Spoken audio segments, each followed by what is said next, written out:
함께 성경 말씀 찾아서 읽겠습니다. 구약 성경 예레미야 애가 1장입니다. 우리 12절로 22절까지 말씀입니다. 예레미야 애가 1장 12절부터 22절까지 말씀 한 절씩 도독하고 마지막 22절 합독하도록 하겠습니다. 제가 먼저 12절부터 읽기를 시작하겠습니다. 무릇 지나가는 자여 너희에게는 관계가 없는가? 내게 임한 근심 같은 근심이 있는가? 볼지어다. 여호와께서 진노하신 날에 나를 괴롭게 하신 것이로다. 위에서부터 나의 입술에 불을 보내어 뛰게 하시고 내 발 앞에 그물을 베푸사 나로 물러가게 하셨으며 종일토록 도전하여 곤비게 하셨도다. 내 죄악의 멍에를 그 손으로 묶고 얼고 내 목에 올리사 내 힘을 피곤케 하셨으며 내가 당할 수 없는 자의 손에 주께서 나를 붙이셨도다. 주께서 내 지경한 모든 용사를 없는 것 같이 여기시고 성례를 모아 내 수면들을 부수시며 처녀 유다를 스스로에 걸으셨도다. 이를 인하여 내가 우니 내 눈에 눈물이 물같이 흐름이여 나를 위로하여 내 영을 소성시킬 자가 멀리 떠났음이로다. 원수들이 이김에 내 자녀들이 외롭도다. 시온이 두 손을 뻗으나 위로할 자가 없도다. 여호와께서 야곱의 사면에 있는 자를 명하여 야곱의 대적이 되게 하셨으니 예루살렘은 저희 가운데 불변한 자 같도다. 여호와는 의로우시도다. 내가 여호와의 명령을 거역하였도다. 너희 모든 백성들아 내 말을 듣고 내 근심을 볼지어다. 나의 처녀와 소년들이 사로잡혀 갔도다. 내가 내 사랑하는 자를 불렀으나 저희가 나를 속였으며 나의 제사장들과 장로들은 소성시킬 식물을 구하다가 성중에서 기절하였도다. 여호와여 돌아보옵소서. 내가 환난 중에서 마음이 괴롭고 마음이 번뇌하였으니 나의 패역이 심히 크미니이다. 밖으로는 칼에 사륙이 있고 집에는 사망 같은 것이 있나이다. 저희가 나의 탄식을 들었으나 나를 위로하는 자가 없고 나의 모든 원수가 나의 재앙을 들었으나 주께서 이렇게 하심을 기뻐하나이다. 주께서 강구하신 나를 위해 하시니 저희가 나와 같이 되겠나이다. 저희 모든 악을 주 앞에 나타내시고 나의 모든 죄악을 인하여 내게 행하신 것 같이 저희에게 행하옵소서. 나의 탄식이 많고 나의 마음이 곤비합니다.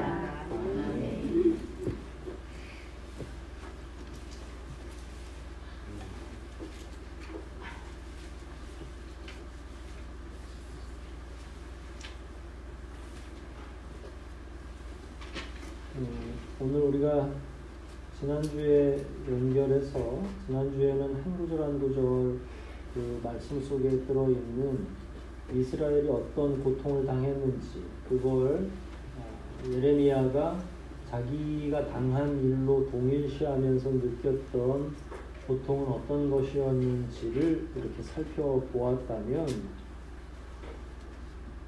오늘은 동일한 본문 안에서 예레미야가 사실은 이스라엘이 당한 고난을 본인의 고난으로 여기에서 표현하고 있잖아요. 그래서 관찰자 시점에서 자기가 당사자로 변한 거예요. 그러니까 굉장히 독특한 시선이고 기록 방식인데 과연 이런 것은 어떤 의미가 있는지를 오늘 조금 짧은 시간 안에 이야기를 나눠보려고 합니다. 본문은 벌써 우리가 두 번 여러 차례 읽으셨기 때문에 본문 해석은 지난주에도 했으니까 가능하리라 생각하고 과연 왜 예레미야는 본인을 관찰자의 시점에서 나라고 하는 하나님이 이스라엘 백성들을 징계하셨는데 12절부터 보면 나에게 징계했다라고 왜 표현했을까? 이 굉장히 중요한 문제라고 생각이 됩니다. 물론 이런 방식으로 기록되는 게 아주 없는 것은 아니에요. 관찰자가 곧 당사자로 변하는 이런 기록 방식은 다른 곳에서도 찾아볼 수 있습니다. 하지만 예레미야처럼 철저하게 마치 자기의 죄의 문제로 인하여 망한 것처럼 이렇게 생각하는 경우는 그렇게 흔하지 않습니다. 이와 같은 예레미야는 마치 자기 자신이 고통을 당한 것처럼, 물론 백성으로서 여러 가지 고통을 실제로 당했을 수도 있죠. 그런데 여기서 문제는 당하는 것뿐만이 아니라 그 당한 것이 죄 때문이라고 고백을 하거든요. 좀 차원이 다른 방식으로 접근을 하고 있는 거죠. 한 나라가 멸망하는데 당연히 목사도 그 안에 포함될 수 있고 권사, 집사도, 장로도 다 포함될 수 있죠. 그래서 나에게 화가 있다 이렇게 표현할 수 있는데, 문제는 이 멸망의 원인 자체가 죄악 때문이고 우상숭배 때문인데, 그걸 예레미야는 자기 죄, 자기의 우상숭배라고 얘기하거든요. 좀 더 이거는 다른 차원의 문제가 분명히 있을 것이다 라고 하는 겁니다.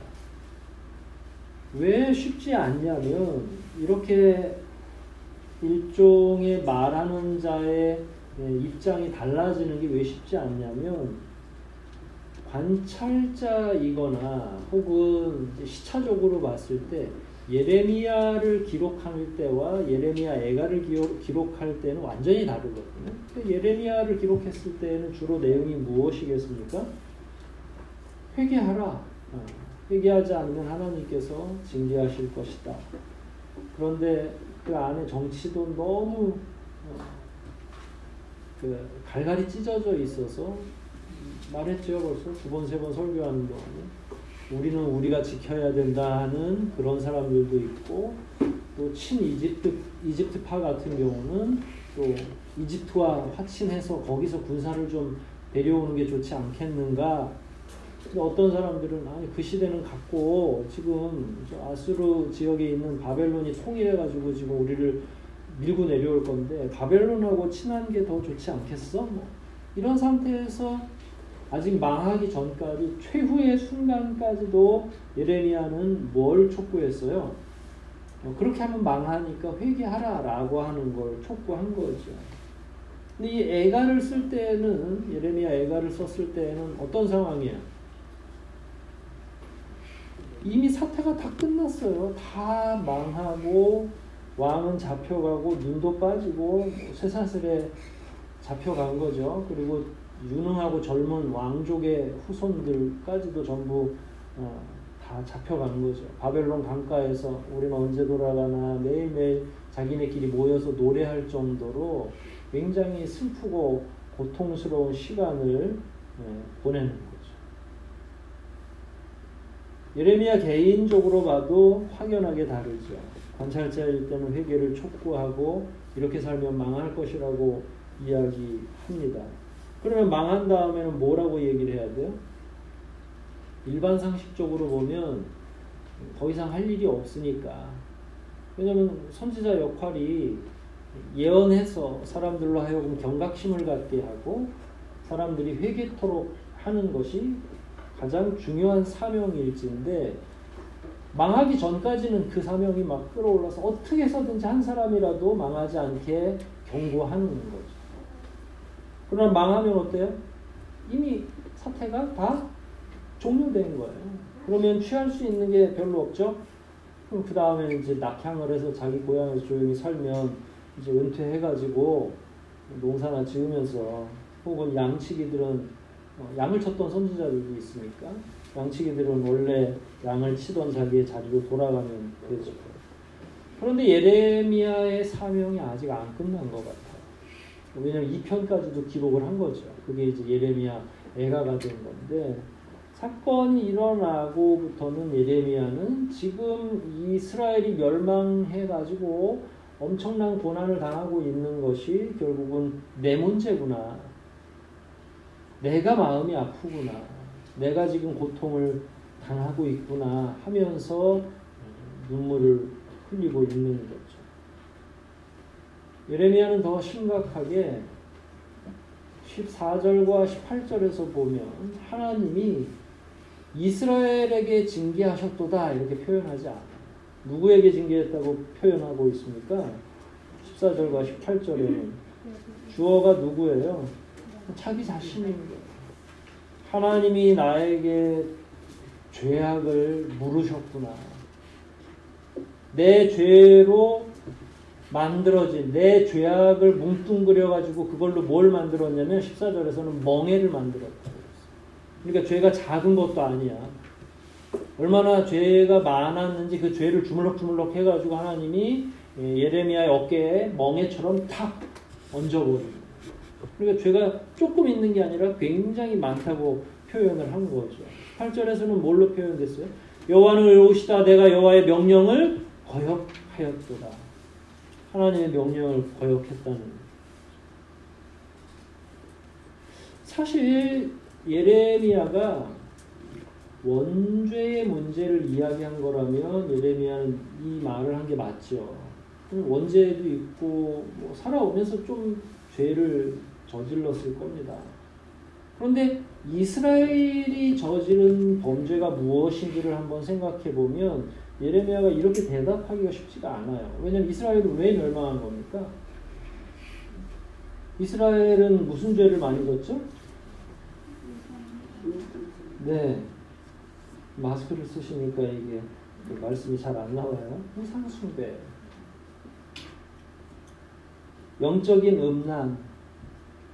이스라엘의 멸망의 가장 중요한 핵심 키워드는 우상을 숭배하고 영적 음란을 한 거죠. 그럼 다시 예레미야로 돌아와서 예레미야가 자기 죄 때문에 그랬다면 예레미야는 무슨 죄를 저질렀다는 거예요? 액면으로만 이야기하면 우상 숭배하고 영적인 개인적 음란을 저질렀다는 거잖아요. 그런데 예레미야는 그런 사람입니까? 그렇지 않죠. 그러니까 이게 이상하다는 거예요. 본인 짓지 않은 죄인 거예요. 객관적으로 보면 예레미야가 무죄하다라고 할 수는 없지만 적어도 선지자고 우리가 어떻게 살았는지를 아는데 그 사람이 가가지고 산당에 가서 막 빌고 이런 사람은 아니잖아요. 그럼에도 불구하고 이스라엘이 멸망하게 된 원인으로 지목된 우상숭배를 자기의 죄라고 얘기할 수 있을까라는 거죠. 객관적으로 보면 사실은 백성과 자기를 거리를 두고 저도 물론 죄가 많습니다만 이렇게 얘기해도 괜찮아요. 그러나 예레미야는 자기의 죄가 어떤 건지 혹은 백성의 죄가 어떤 건지를 막 따질 필요가 없는 거예요. 왜냐면 다 망해버렸는데 뭐 그게 그거지. 지금은 죄의 경중, 누가 더 무겁고 누가 더 가볍고 혹은 누구의 죄는 이런 죄고 나의 죄는 이런 죄고 이걸 따지는 게 아니라 통합해 놓고 봤을 때 그냥 죄인인 거예요.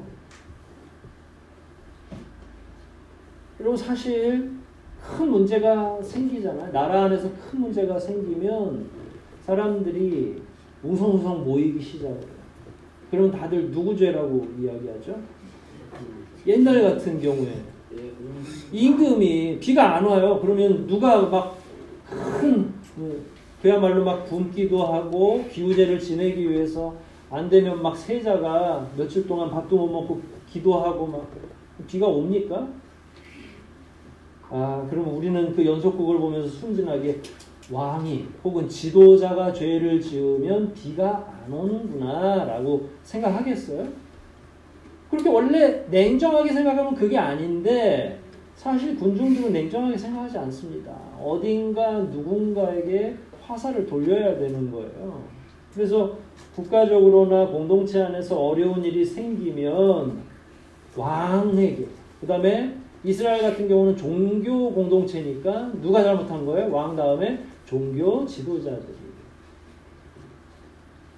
그런 게 아니잖아요, 지금. 하나님이 요 집단 안에서 장로님하고 권사님들만 잘못해서 교회를 막 치시고 이러지 않거든요. 그럼 누가 잘못한 거죠? 위로는 왕부터 아래로는 일반 백성까지 다 뭘 한 거예요? 우상 숭배한 거예요. 물론 앞장선 게 종교 지도자들이고 정치 지도자들인 건 맞지만 일반 백성들도 하나님께서 금하신 우상 숭배하는 일에 대해서 되게 적극적으로 그리고 뭐 전혀 가책 없이 그래서 하나님이 징계하셨을 즈음에는 어느 누구도 사실은 도망갈 수 없는 영적인 타락이 이스라엘 안에 굉장히 팽배해 있는 거죠. 실제로 따져보면, 냉정하게 보면. 여러분, 공동체가 몰락하고 공동체가 타락하는 건 집단적으로 무슨 문제가 있어서만이 아니에요. 실제로 공동체의 그 타락이나 공동체가 어려움을 겪는 그 이면을 사실 현미경으로 이렇게 딱 들여다보면 그게 대부분의 무슨 문제예요? 개인의 문제에서부터 비롯된다라는 거예요. 여기에 공동체하고 개인 사이에 보이지 않는 긴장이 존재하는 겁니다. 기독교 공동체도 마찬가지예요. 이걸 되게 잘 이해해야 돼요. 신학적으로도 마찬가지고요. 여러분, 구원은 철저히 하나님이 어떻게 구원하세요? 여러분들을 구원하실 때. 한성한교회 오면 다 구원받아요? 어떻게 구원받죠?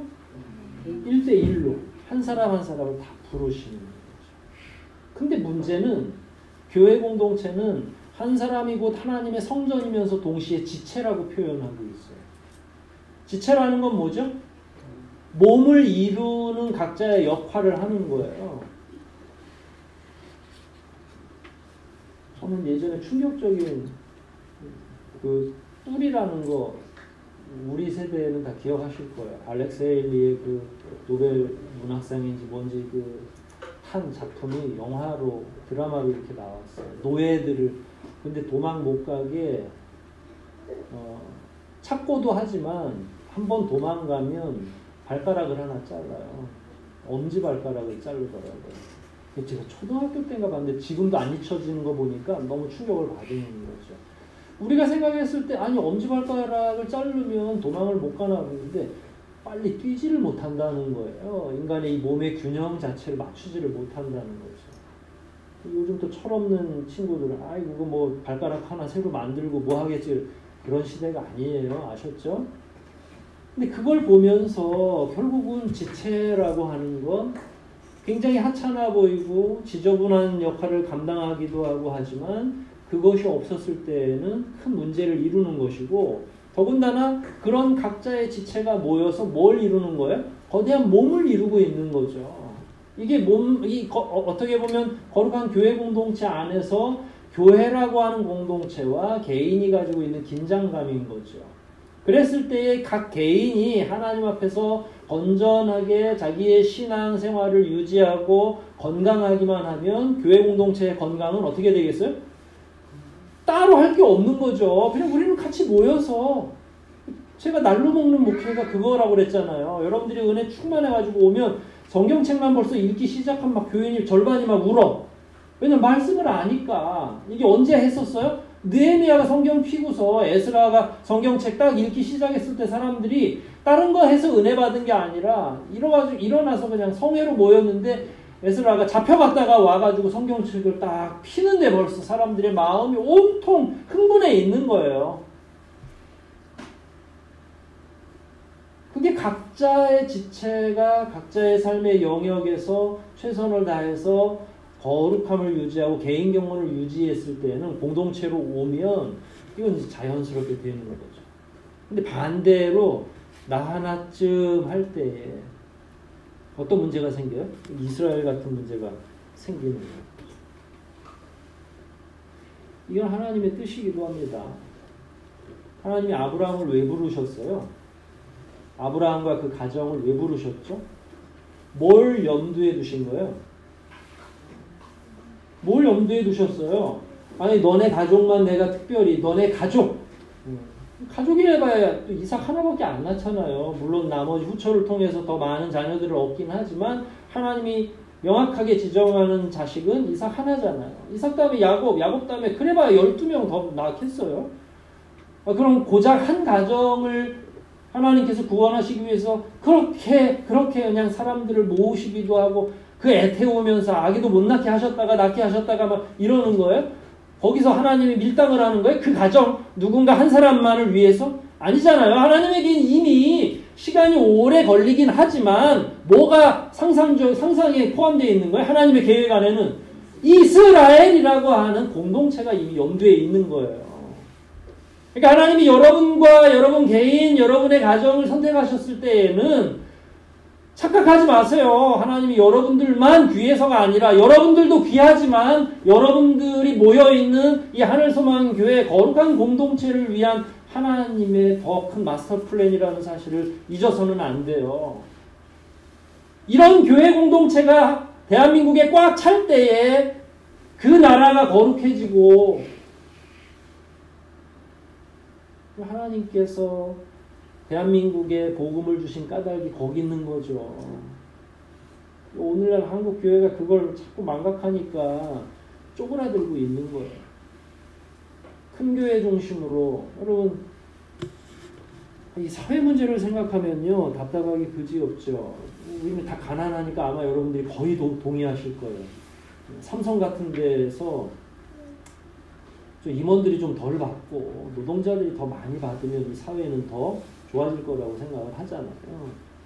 좀 교회도 그랬으면 좋겠어요. 오늘 아침 장로님하고 저는 목사로서 우리 교회 정도는 딱 좋겠어요 라고 얘기했어요. 그런데 10,000명, 20,000명 넘는 교회들이 있잖아요. 그런 교회들이 회개해야 된다고 생각해요. 다 쪼개서 교회 없는 지역으로 본인들이 월급 줘서 목사님들 파송하고 더 확장하고 한 1,000명 모이는 걸 두려워해야 되는데 뭐 교회나 사회나 요즘에 똑같잖아요. 하나님이 예뻐하실 이유가 별로 없는 거예요. 한국교회. 굉장히 큰 위기인 거죠. 점조직으로 나가서 세포처럼 여기저기 흩어져가지고 지체의 역할을 잘하도록 해야 되는데 그런 능력이 자꾸 사라지고 우리끼리만 모여가지고 우리 교회만 생각하는 거죠.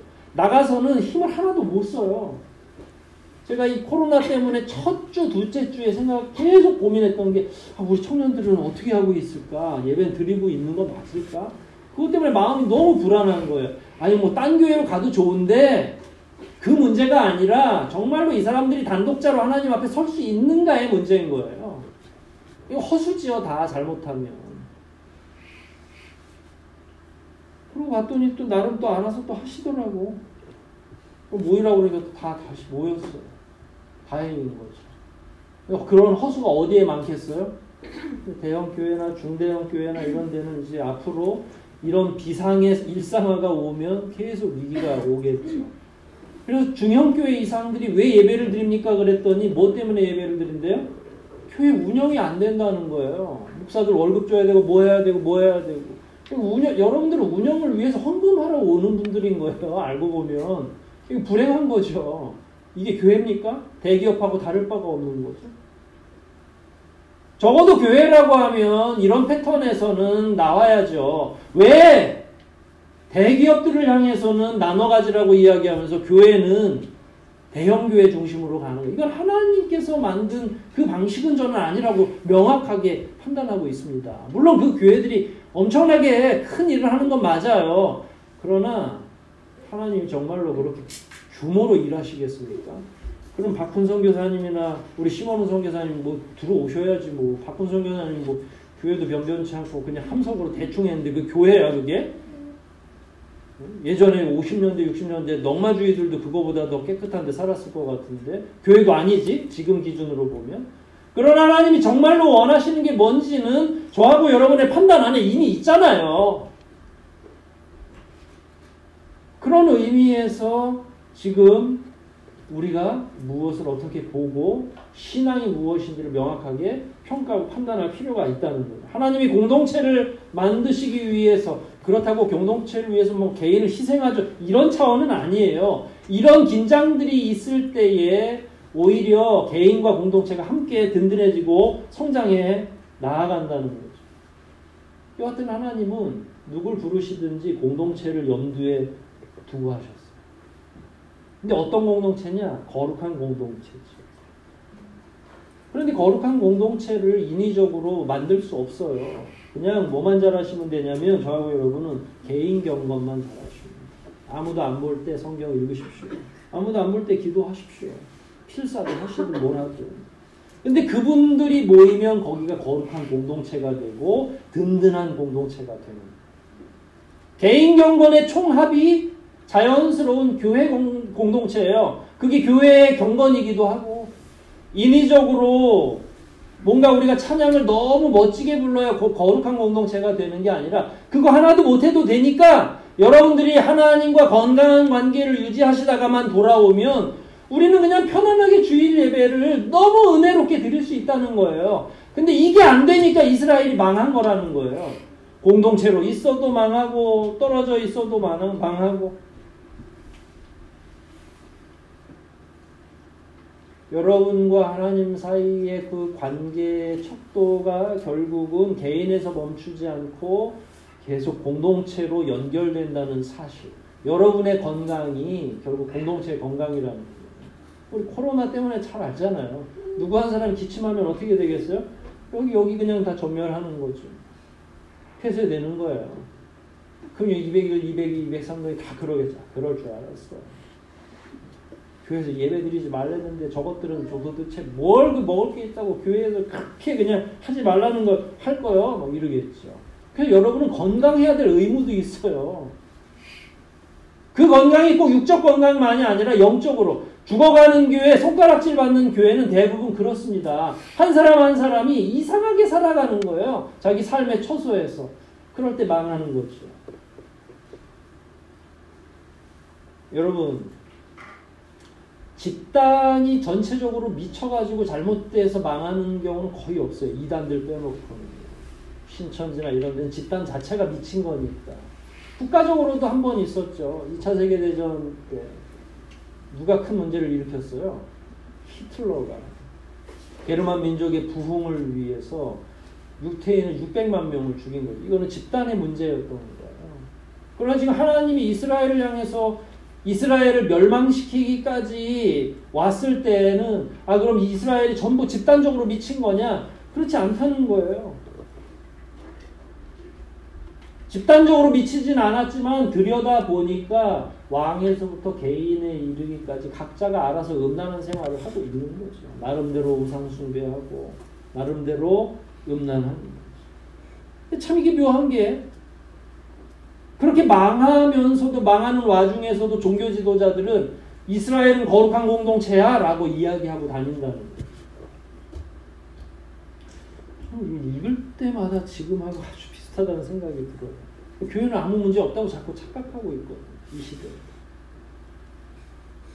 교회가 되게 건강하고 거룩하다고 지금 생각하고 있어요. 모든 교회들이. 그렇게 말하고 그렇게 인식하고요. 그러나 우리 개인의 삶을 우리 각자가 잘 알고 있잖아요. 여러분들은 정말로 범죄하지 않고 거룩하게 하나님 앞에 나아가고 있습니까? 고백 안 하셔도 돼요. 그런데 다음 단계로 넘어가면 여러분의 문제가 여러분에게서 끝나지 않고 반드시 공동체로 올 것이다. 여러분이 지금 경험하고 있는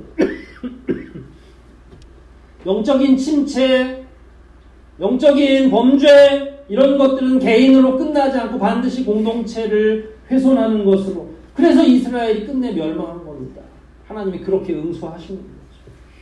모두가 잘못한 거예요. 이럴 때 나타나는 경향이 있죠. 다 남의 잘못으로 떠놓는 거죠. 백성들은 누구 잘못이라고요? 왕이 잘못 들어와가지고, 시어머니는 며느리가 잘못 들어와. 그럼 백성들은 죄가 없나요? 보이지 않게 다 그러고 있다니까요.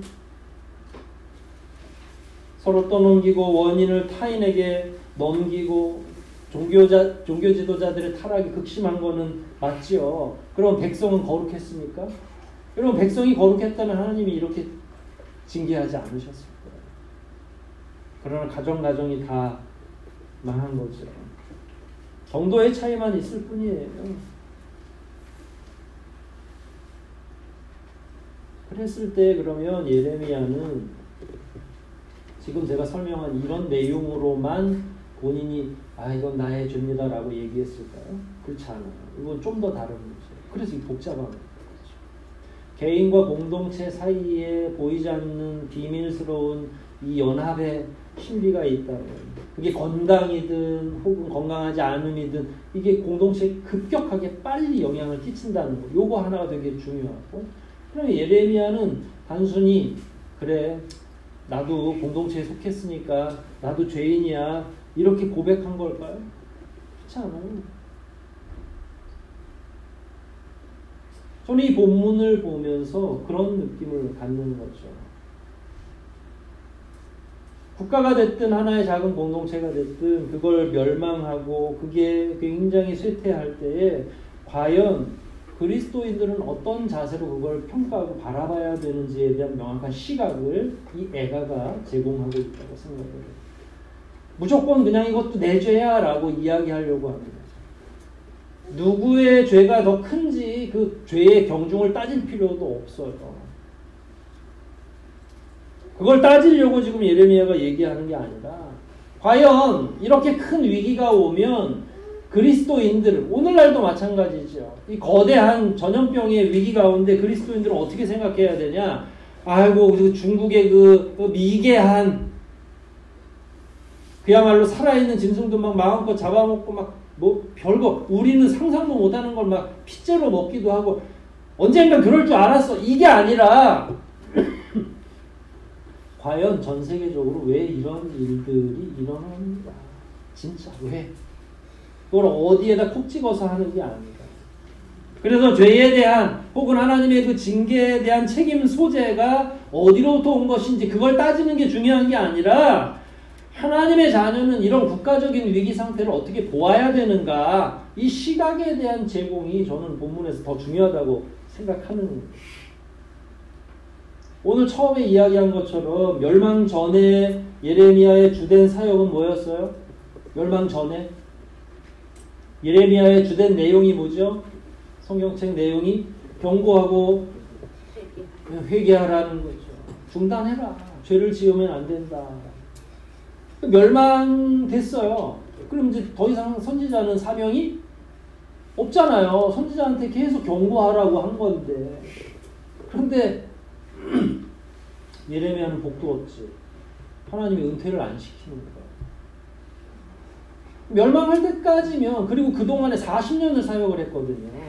왕을 4명을 갈았어. 왕보다 더 오래 4명의 왕을 경험하면서 여기까지 왔어요. 그러면 옥에 갇히기도 하고 그러면 하나님이 어떻게 하셔야 돼요? 성대하게 은퇴 자리를 마련해 주시고 예레미야야 내 수고가 참 지나쳤구나. 고생했다. 그렇게 육체적으로나 여러 면에서 힘들고 말할 수 없이 고생했다. 이러셔야 되는데 새로운 사명을 주신 거예요. 사명이 전환되는 거죠. 그 전에 막 경고하고 촉구하고 맞부딪혀서 싸우기도 하고 야단치고 경고했는데 그럼 그것만이 선지자의 사명이 아니었던 거죠. 선지자의 새로운 사명이 있던 거예요. 그게 뭐예요? 싸매주고 같이 울어줘야 되는 사명.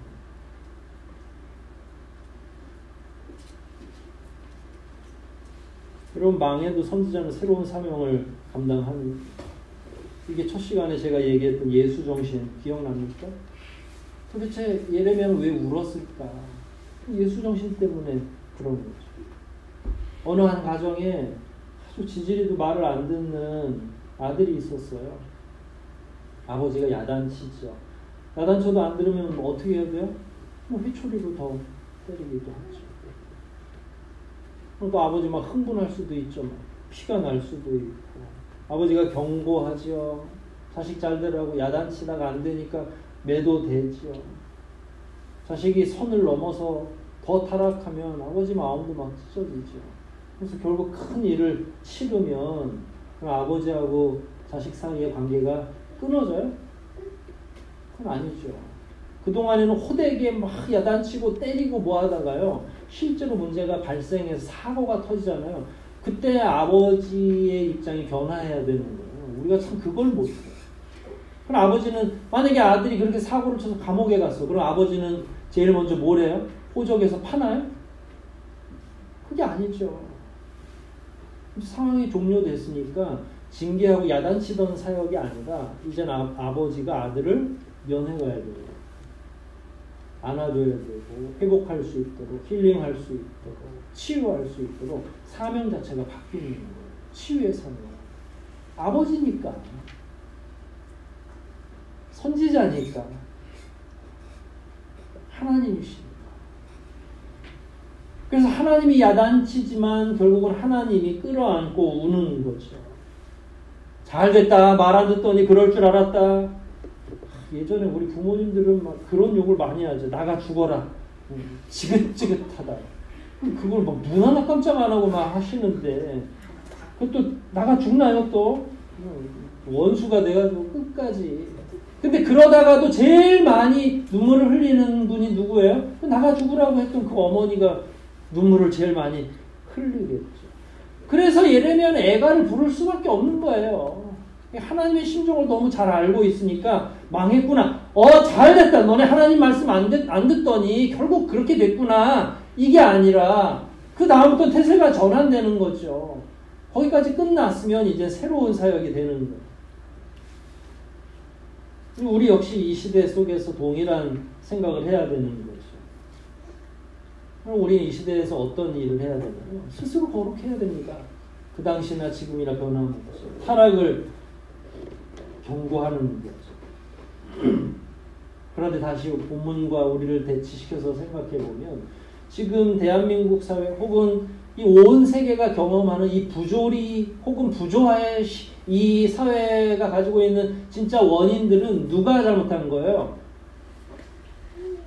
제가 욕을 좀 할게요. 진짜 제가 봐서는 멍청한 트럼프 때문인가? 뭐 이렇게 생각할 수도 있겠죠. 근데 자국에서는 트럼프가 또 인기가 있어요. 왜냐면 자기네 나라 백성들을 위해서 막 싸워준다고 생각을 하니까. 여러분 이게 지도자들만의 문제예요? 미국 때문에 이런 겁니까? 아니면 중국 우한 때문에 지금 어려운 건가요? 그런 게 아니죠. 어떤 문제가 발생하면 가장 수준이 낮은 공동체, 낮은 사람들은 뭘 하냐면 자꾸 누구 때문인지를 그래서 색출을 해가지고 그 사람을 처단할 생각을 해요. 그러니까 빨리 재물을 바쳐가지고 끝을 보자는 거예요. 근데 기독교는 그렇지 않거든요. 우리는 원인을 찾는 것도 참 중요하지만 그럴 때일수록 개인의 경건이 중요하다는 사실을 기억해야 될 사람들인 거죠. 여기서 내가 바로 서야 되는 거예요. 참 어려운 시절입니다. 그래서 이 시대에는 그리스도인들은 배나 더 열심히 해야죠. 왜냐하면 내 개인의 경건도 챙겨야 되지만 지금 어렵게 살고 있는 다른 이들을 또 보듬어야 될 만한 상황이 된 거예요. 의연하게 다른 이들을 위해서 기도하고 다른 이들을 끌어안아주는 게 교회고 곧 우리의 사명이 아니겠느냐 하는 거죠. 여러분 이 시대에 일어나고 있는 그 수많은 부조리는 우리와 무관한 것이 아니라 사실은 우리들이 질끈 눈 감았던 그 일들, 심지어 때로는 우리들도 가세하고 있는 그 문제, 그게 이 시대의 부조리로 연결되는 거 아니에요? 이 시대가 망하면, 대한민국이 문제가 생기면 여러분들은 벗어날 수 있을 것 같아요? 하나님의 징계에서 멀어질 수 있을 것 같습니까? 안 됩니다. 불가능해요. 왜냐하면 하나님이 그렇게 보고 계시지를 않으니까.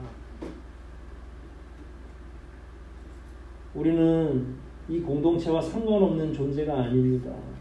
여러분 기억하십시오. 우리가 곧 공동체라는 사실을. 우리의 죄가 모여서 공동체를 타락시키는 거예요. 일부 정치 지도자들이 정치를 너무 못해가지고 이런 일이 벌어지는 게 아니라 결국은 우리가 거룩한 지표를 보여주지 못하니까. 그래서 기독교 원로를 이 시대에 많은 사람들이 존경하지 않는 거예요. 옛날에는 위기가 오면 제일 먼저 목사님들이 단식하고 금식하면서 회개했거든요. 지금은요. 알고 있는 몇몇 정치 지도자들하고 조찬 기도회 하고 있어요. 밥을 먹지 말아야 되는데 밥을 먹는 모임을 한다라고요. 희한한 시대가 된 거죠. 아니 회개하는데 국회의원들이나 정치 지도자들하고 밥을 먹으면서 이게 되겠어요? 마음을 비우고 몸을 비워야 될 그 시대에. 그러니까 애꿎은 연약한 사람들만 죽어나는 거죠. 도대체 이 공포와 이 위기가 어디서 온지를 모르는 거예요, 우리들은. 실제로는 다 우리의 공동체 문제인데 말이야. 그렇다고 국가와 민족을 위해서 여러분들이 막 광화문으로 뛰쳐나가실 필요는 없습니다. 한 가지만 잘 아시면 돼요. 그게 개인 경건입니다. 여러분이 든든하게 서 계시면 돼요. 시간이 걸리겠죠. 그렇게 해서 언제 이 나라를 바로 세우나. 여러분이 세우는 거 아니에요. 하나님이 이스라엘 건국시키려고 400년, 500년을 준비하시잖아요. 아브라함, 거기서 민족이 보입니까? 그렇게 하고 나서 이집트로 야곱의 자손이 들어가서 또 400년을 기다리잖아요. 그리고 나서 출애굽해서 또 한참 있다가 다윗 왕조가 생기는 거거든요. 시간 걱정은 여러분들이 하실 거 없어요. 그냥 외롭더라도 자기의 길을 묵묵히 걸어가는 자세만 된다면 저하고 여러분이 이 시대에 해야 될 일은 충분히 다 한 거예요. 선지자로서의 삶은. 뭐 어떤 대단하고 위대한 일을 해서가 아니라 내 신앙 지키는 것도 이 시대에는 굉장히 중요한 사명이고 사역이라는 거죠.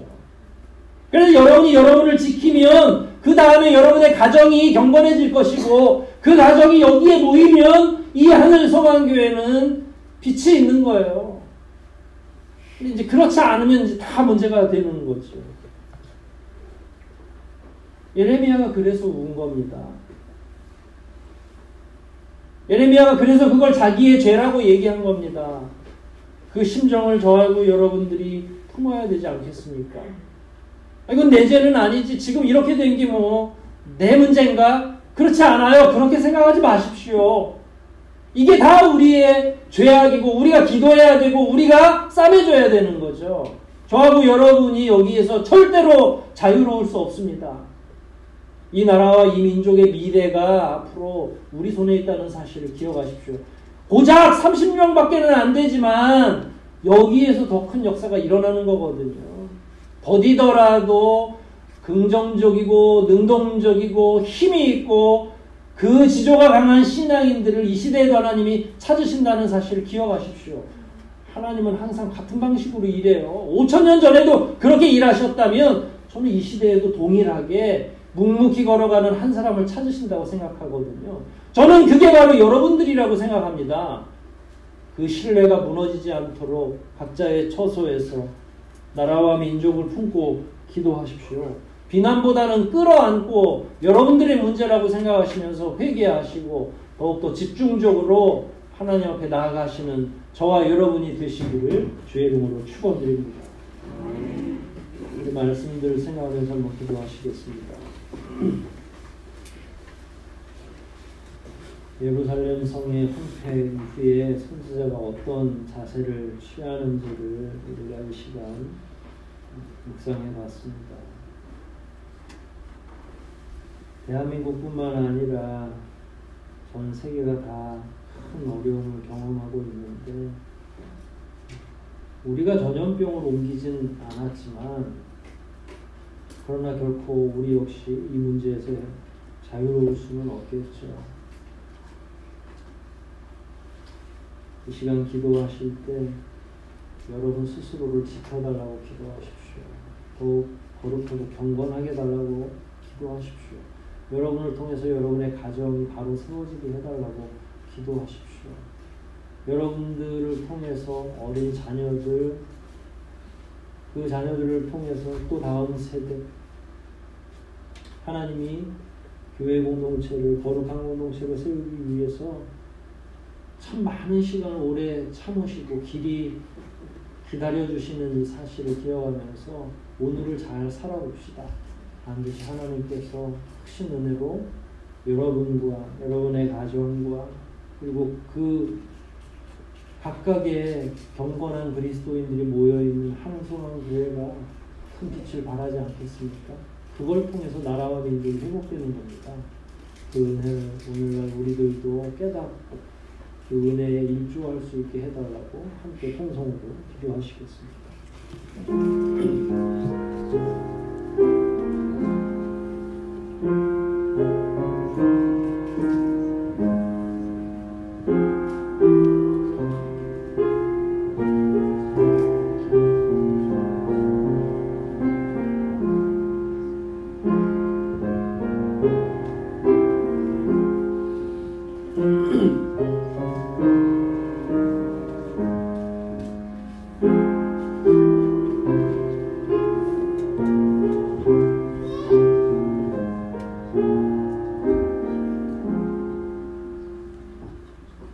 하나님 아버지, 요즘처럼 저희가 무력감을 느끼는 때가 없습니다. 우리의 교만을 꺾어주시고 우리의 무지를 깨트려 주시고 과연 하나님 앞에서 우리가 어찌 살아야 되는지를 다시 한번 깨달아 알게 도와주시옵소서. 하나님께서 우리 각자에게 요구하시는 건 많은 헌금도 아니고 대단한 충성도 아닙니다. 그저 개인이 하나님 앞에서 좋은 관계를 유지하고 한 사람의 거룩한 교인으로, 경건한 교인으로 성장하는 것 또한, 그리고 본인이 속한 가정을 잘 다스리는 그 일인 줄 믿습니다.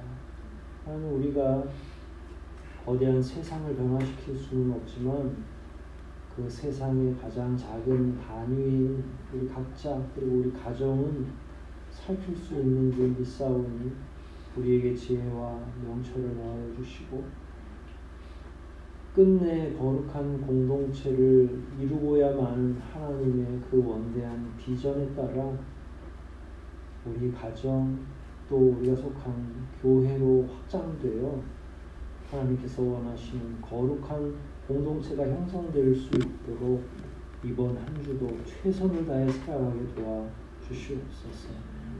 우리 개인으로는 힘이 없으나 성령께서 함께 하실 때에 마땅히 그 일들이 가능해지는 줄 믿사오니 성령의 인치심을 허락하여 주시고 우리 삶의 현장이 곧 교회가 되게 도와주시옵소서.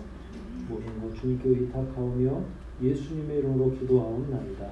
아멘.